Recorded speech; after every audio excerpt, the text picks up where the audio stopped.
Les vides-greniers ne sont pas seulement une tradition des villes françaises qui remonte au XIIe siècle.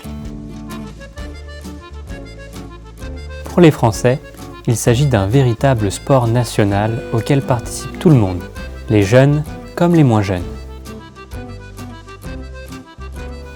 Les touristes bénéficient d'un spectacle exceptionnel.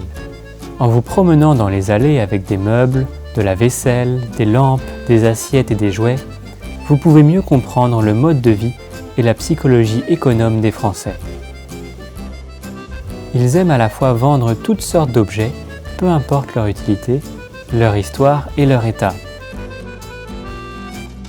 et aussi acheter des trouvailles pour quelques centimes. Visiter les foires à tout est l'un des passe-temps préférés du dimanche des Français. Ce que nous appelons les brocantes porte de nombreux noms différents en France. Le nom le plus populaire de ces foires est vide-grenier. De tels événements ont lieu plusieurs fois par an dans presque toutes les villes et quartiers des grandes villes de France. Le but n'est pas de gagner beaucoup d'argent, mais de se débarrasser de certaines choses inutiles, d'acheter d'autres choses tout aussi inutiles pour un sou et de s'amuser. Ils vendent de tout, leurs propres vêtements, ceux des enfants, des chaussures, des ustensiles ménagers, de l'électroménager, des jouets et des livres.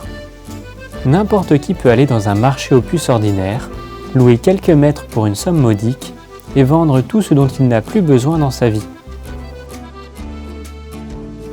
Les antiquaires sont les premiers arrivés dans les marchés aux puces, et tandis que les Français lambda profitent de leur petit déjeuner du dimanche, les antiquaires achètent pour une bouchée de pain ce qu'ils vendront ensuite beaucoup plus cher.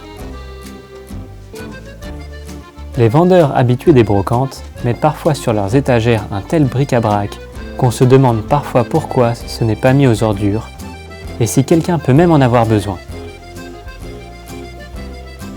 Il me semble que pour une grande partie des vendeurs, participer au marché aux puces, ou comme on l'appelle ici, au vide-grenier, c'est surtout une sorte de loisir, une fête, et non l'occasion de gagner vraiment quelque chose. Après avoir étalé leurs richesses sur des tables pliantes ou directement sur le sol, ils vont immédiatement saluer les collègues, boire le café apporté avec eux dans des thermos, papoter sans cesse entre eux et plaisanter avec les clients. Ainsi vient doucement l'heure bénie du déjeuner, pendant laquelle il vaut mieux ne pas venir à la brocante afin de ne pas distraire les vendeurs affamés de leur déjeuner, qui est bien sûr accompagné de vin. Les prix ne sont visibles presque nulle part. Ils sont décidés d'un commun accord. Que recherchent les acheteurs sur les brocantes ? Parfois, les Français vont au marché aux puces dans un but précis, pour acheter quelque chose de prévu.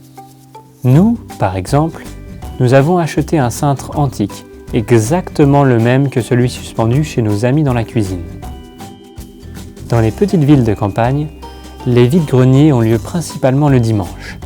Certains vont au marché pour compléter leur collection. Il y a beaucoup de stands avec des disques, des cassettes, des films, des dessins animés, des livres rares et des bandes dessinées modernes.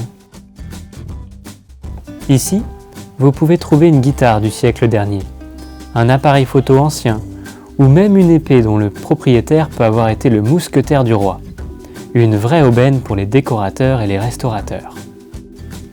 Il y a beaucoup de plats dans les marchés aux puces, des ensembles complets et incomplets, des saladiers et diverses tasses rares. À côté, on trouve aussi de vieilles tasses en cuivre et de la porcelaine moderne. Mais il y a aussi des visiteurs qui viennent sur les marchés sans aucun but, juste pour regarder et parfois voir soudain quelque chose qui les intéresse. Souvent, ils achètent des jouets pour les enfants et même des vêtements. J'ai regardé avec beaucoup d'intérêt les tenues d'époque des femmes et des hommes sur des vieilles photos. En général, à la foire de Giverny, j'ai eu beaucoup de plaisir. J'ai pris beaucoup de photos et j'y ai eu l'opportunité de faire ce film que je vous remercie d'avoir regardé jusqu'à la fin.